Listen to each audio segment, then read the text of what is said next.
Hello dear friends, welcome back to my YouTube channel Chemistry Aspirant.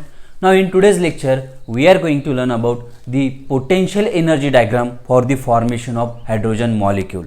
So now in the previous two lectures, you have learned about the valence bond theory and the interacting forces which is developed due to the formation of a covalent bond. So this topic will be again a short summary of this valence bond theory as well as the interacting forces. Link of the previous two videos are given in the description box. Kindly follow that video also. Now, according to the valence bond theory, we know that when the two atoms approach towards each other, the overlapping between the atomic orbital takes place, which leads to the formation of your covalent bond. But during this process, the potential energy changes also takes place in this molecule. So here we have taken the hydrogen molecule. Now we know that the two hydrogen atom combines and form the hydrogen molecule, and now we have to study the potential energy changes which takes place during the formation of your hydrogen molecule. The potential energy changes that takes place during the formation of hydrogen molecule is explained on the basis of energy profile diagram. So the question may be arose in your mind, what is energy profile diagram? When a graph is plotted against the potential energy change and the internuclear distance between the two approaching atom, a curve is obtained. Now that particular graph is known as a potential energy diagram. Now here I have shown this graph. You can observe in this diagram. Here, by observing this particular potential energy diagram, you know that we have studied the potential energy changes which takes place during the formation of hydrogen molecule by the two different cases. So the case second that I have shown above and the case first is I have shown in the below. Now we will going to learn in detail about the two different cases that we have to consider for the formation of your hydrogen molecule, that is the potential energy change takes place during these both cases. Out of this, the first case, now here you can observe that the two hydrogen atom containing unpaired electron with the opposite spin. While in the case second, we have discussed about the two hydrogen atom again containing the unpaired electron but with the same spin.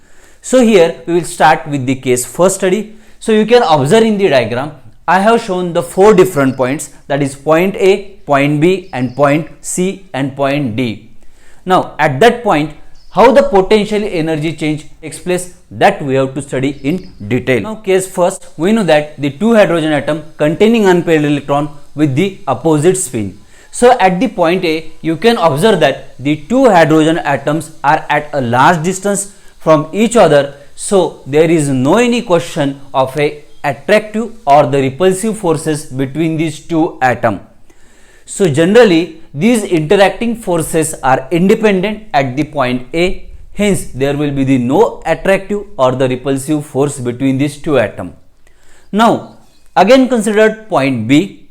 Now at the point B, the two hydrogen atoms are coming close to each other, which the attractive force and the repulsive force develop between them. If the attractive force is more, then they will come close to each other, then the potential energy between these two hydrogen atoms get decrease.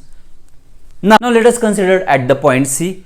Now at the point C, the two hydrogen atoms comes at an equilibrium distance. Now we know that at that equilibrium distance, the attractive force and the repulsive forces are exactly balanced and there will be the overlapping between the two atomic orbital takes place. This leads to the formation of your covalent bond, and here further the potential energy get decreased.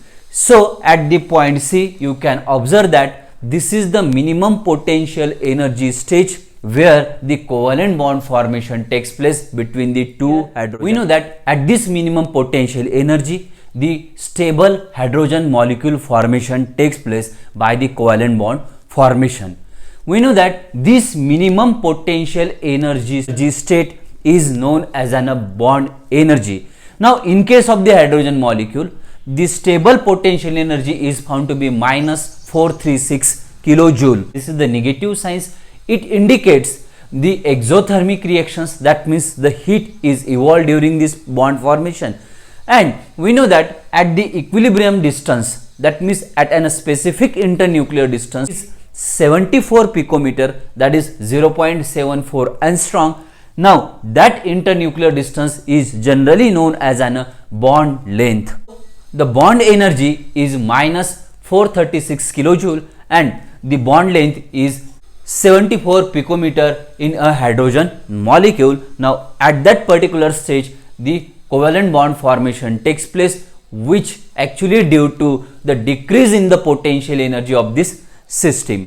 Let us consider the point D. If we consider the point D, here you can observe that if the two hydrogen are again forced to come close to each other, now at this point the repulsive forces get increases between these two atoms.